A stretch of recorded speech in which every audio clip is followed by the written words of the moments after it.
রে নীল দরিয়া আমায় দে রে দে সাড়িয়া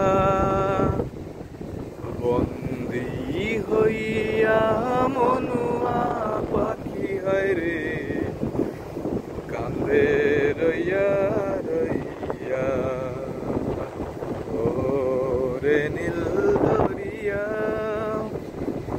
আমায় দে রে দে সাড়িয়া বন্দি হইয়া মনুয়া পাখি হয় রে কান্দে রইয়া রইয়া কাছের মানুষ দূরে থুইয়া মরি আমি ধড়ফড়াইয়া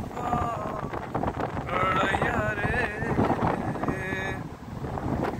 দারুণ জ্বালা দিবানিশি দারুণ জ্বালা দিবানিশি অন্তরে অন্তরে আমার এত সাধের মন বধুয়ায় রে কি জানি কি করে ওরে সম্পানের নাইয়া আমায় দে রে দে ভিড়াইয়া ঘরে মন বধুয়ায় রে রইছে পন্থ চাইয়া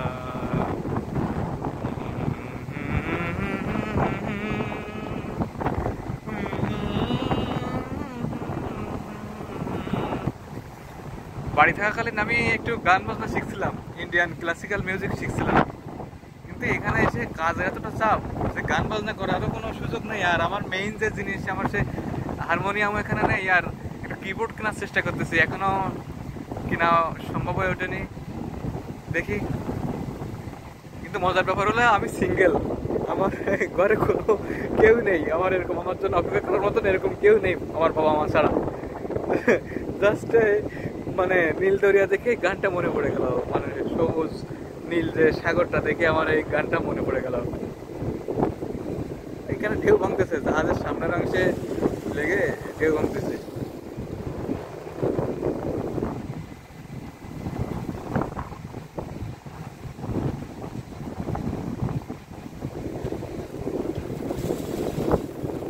ব্লাস্ট ওয়াটার যখন ওই সাইডে কাজ হচ্ছে তখন ব্লাস্ট ওয়াটারটা এখান থেকে ওভারফ্লো করতেছে।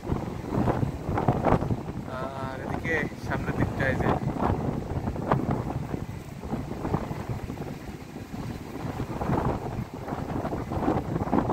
পিছনের দিকে যাই,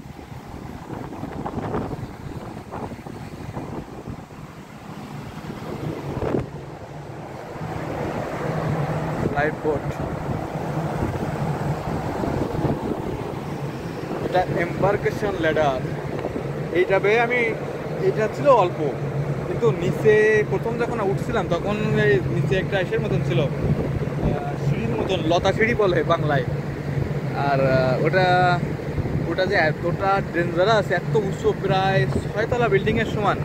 প্রথম দিনে এসে যখন আমি জাহাজে ওঠার জন্য চেষ্টা করছি তখন রাত 3:30 বাজে, তা ওই সিঁড়ি পেয়ে যখন ওঠার চেষ্টা করতেছিলাম, ও মাই গড, মানে এতটা কঠিন অভিজ্ঞতা তার বলে বোঝানো যাবে না, আমি এতটা ভয় করতেছিল। পিছনে প্রোপেলারের পিছনে এরকম কিছুটা জলের কালার একেবারে গভীর নীল।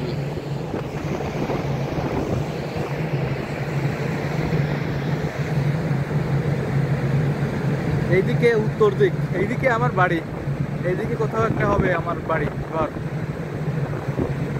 ভারত মহাসাগর, তারপরে বঙ্গোপসাগর, বঙ্গোপসাগরের উপরে খুলনা, ঠিক খুলনাতেই আমার বাড়ি।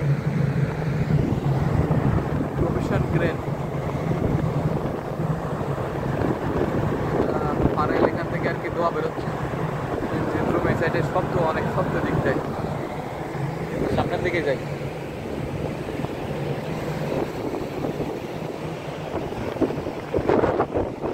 বাতাস সামনে গেলে খুবই বাতাস।